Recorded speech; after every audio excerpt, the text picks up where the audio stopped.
如果有一日消防員嘅工作唔係救火，而係去燒嘢，你覺得佢哋會燒啲咩？如果我話俾你聽，佢哋燒嘅係書，你會覺得呢個係一個荒謬嘅笑話，定係一個令人心寒嘅預言？歡迎翻嚟 My Talk Book， 我係 Lawrence。今日我想同大家講一本1953年出版嘅科幻小說，但係當我呢幾日行過深水埗，睇到一啲新聞嘅時候，我突然覺得呢本書寫嘅根本唔係科幻，而係一個正在發生緊嘅現實。呢本書叫《華氏451度》，作者係 Ray Bradbury。華氏451度就係紙張嘅燃點。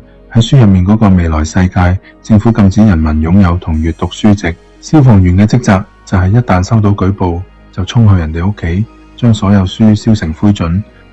點解要燒書？因為書會令人思考，思考會令人痛苦，而政府想大家永遠保持快樂。但係咩係快樂？作者 Bradbury 提出咗一個好核心嘅論點：你唔使燒書去摧毀一個文化，你只需要令人唔再睇書就得。呢句說話喺今日聽落係咪有種莫名嘅心寒？我哋成日以為摧毀一種文化需要好大嘅暴力，需要焚書坑儒，需要流血。但 Bradbury 睇得好通透，真正嘅摧毀係一種溫水煮青蛙嘅過程，係令到人自己主動放棄思考。講返 Bradbury 寫呢本書嘅背景，1953年正正係美國麥卡錫主義最猖狂嘅年代。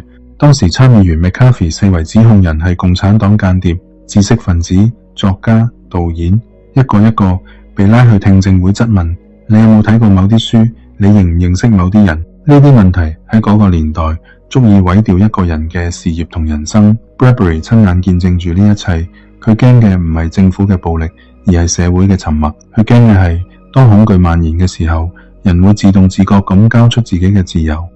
所以華氏451度表面上係講政府燒書，但骨子裏其實係講一種更加深層嘅恐懼自我審查。當你開始問自己呢本書睇得唔睇得嘅時候，你已經成為咗自己嘅消防員。喺書入面有一個好震撼嘅場景，主角 Montague 係一個盡責嘅消防員，佢一直都覺得自己做緊一件啱嘅事，幫社會清除危險品。有一日佢去到一個老婦人嘅屋企執行燒書任務，點知個老婦人寧願同自己啲書一齊被燒死，都唔肯離開。Montague 睇住呢一幕，個心入面產生咗一個巨大嘅疑問：書入面到底有啲咩可以令一個女人寧願死都唔走？一定有啲嘢喺入面，你唔會為咗冇意義嘅嘢而留低。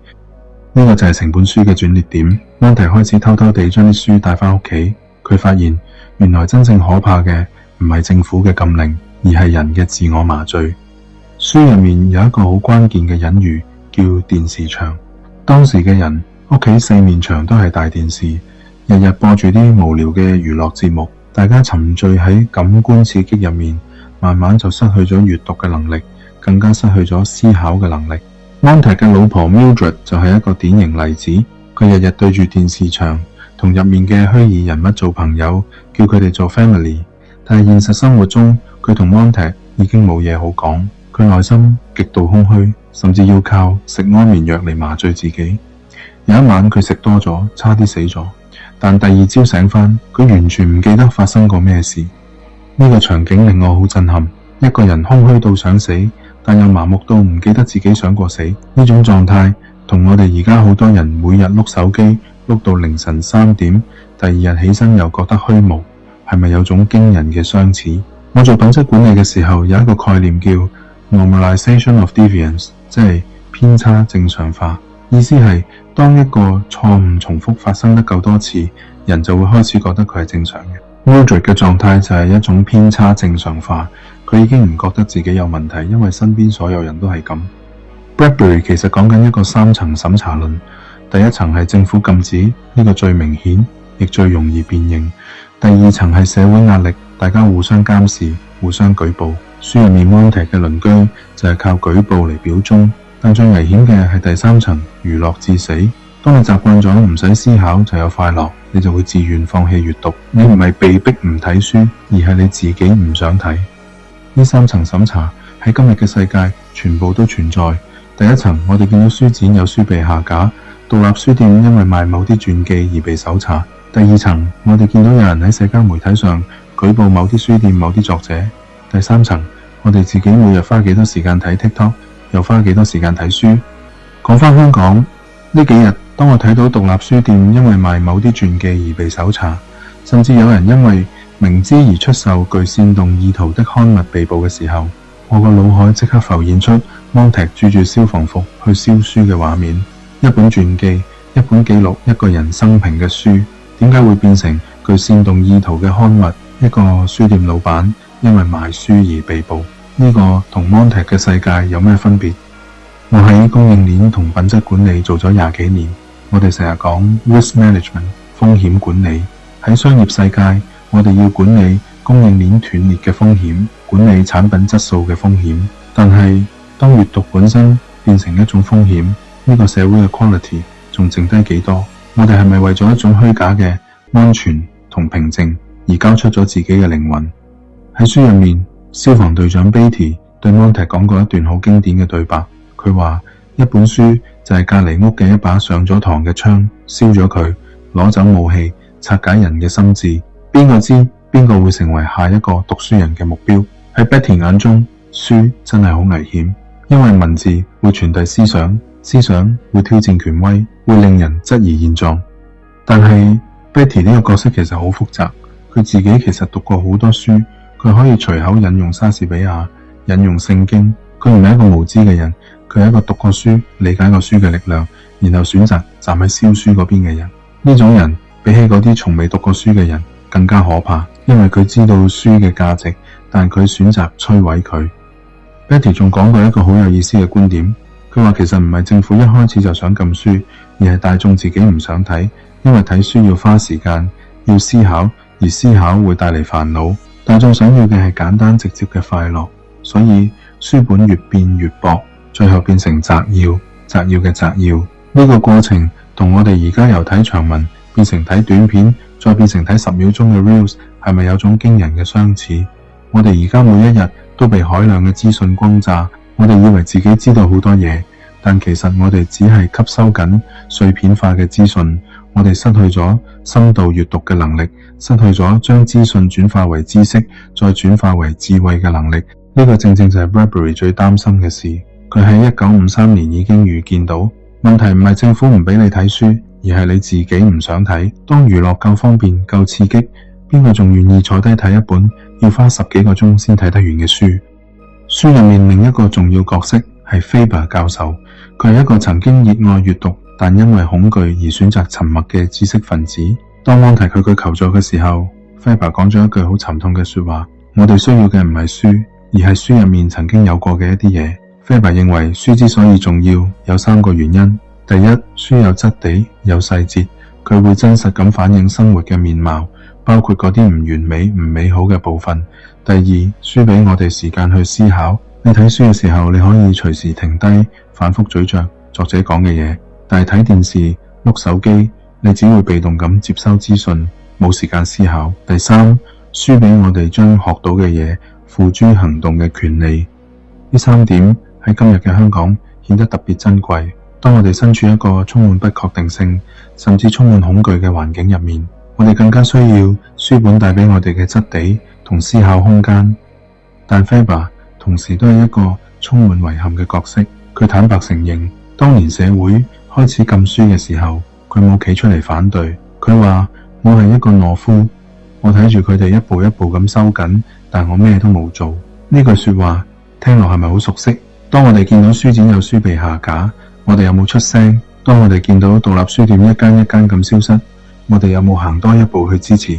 定係我哋都同 Faber 一樣選擇沉默，然後喺多年之後帶住遺憾去後悔？呢個令我諗起另一個好深刻嘅畫面。喺書入面， Montague 遇到一個17歲嘅少女 Clarice 唔中意睇電視牆，佢中意去散步，中意感受雨水打喺臉上嘅感覺，中意觀察路邊嘅花。佢問咗 Montague 一條好簡單但足以顛覆佢世界嘅問題：你快樂嗎？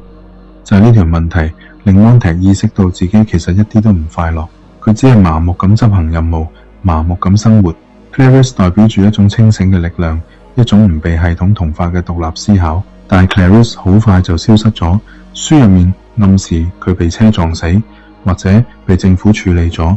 一個只係問咗一條問題嘅少女就咁消失咗。我哋每一個人都需要問下自己：我快樂嗎？定係我哋只係習慣咗某種被安排好嘅生活模式？當我哋為咗避免麻煩而選擇唔去睇某啲書，唔去講某啲說話嘅時候，我哋失去嘅到底係咩？喺華氏451度嘅結尾，Montag逃亡到郊外，遇到一群被社會放逐嘅流浪者，佢哋每個人都將一本書背熟喺腦入面。既然紙將會被燒毀，佢哋就用自己嘅肉身，用記憶去保存人類嘅文明。佢哋叫自己做書人。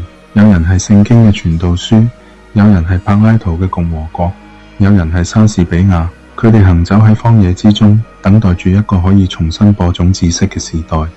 呢個結尾俾咗我好大嘅啟發。我哋改變唔到大環境，消防員可能隨時會出現，禁書嘅名單可能會越嚟越長，但係無人可以燒毀你腦入面嘅思想，無人可以沒收你嘅記憶。當實體嘅書可以被搜走，當書店可以被關閉，但一本書嘅精神一旦入咗你嘅腦，就永遠係你嘅。所以今日我想俾大家幾個好簡單但係好高槓桿嘅行動方案。第一，今晚返到屋企，熄咗個電視，放低部手機，由你個書櫃度攞一本你一直想睇或者覺得有啲敏感嘅書出嚟，唔使睇好多，睇10分鐘就夠。喺呢10分鐘入面，感受一下文字帶俾你嘅重量，感受一下嗰種唔被演算法控制，唔被娛樂麻醉嘅清醒。第二，去獨立書店行下，唔一定要買書，就算只係入去行個圈，感受下嗰種氛圍，都係一種支持。當買本書都變成一種表態嘅時候，我哋更加需要珍惜呢啲空間。佢哋仲喺度，但冇人知道仲會喺度幾耐。第三，同你身邊嘅人分享一本書，唔使係咩敏感嘅書，任何一本令你有個思考嘅書都得。當你將一本書傳俾另一個人，你就係一個書人。你用最簡單嘅方式保存住一種思考嘅火種。你可以殺死一個人，但你殺不死一個理念。呢句說話唔係書入面嘅，但係完美總結咗華氏451度嘅精神。當外在嘅空間越嚟越窄，我哋更加要守住內心嗰串自由。Bradbury 喺70幾年前寫低嘅呢個故事，唔係一個警告，而係一面鏡。佢照出嚟嘅係我哋每一個人嘅選擇。有趣嘅係，華氏451度本身都曾經被禁過。喺美國，有學校因為書入面有粗口同反宗教嘅內容而將佢下架。一本反對禁書嘅書，自己都被禁，呢種荒謬 Bradbury 生前都忍唔住苦笑。但呢個正正證明咗佢嘅論點，任何時代任何地方都有人覺得某啲思想太危險，需要被消滅。如果你有一日要變成一個書人，你個書櫃入面有邊本書係你覺得最值得背熟喺腦入面嘅？留言同我分享下。我係 Lawrence，我哋下次見。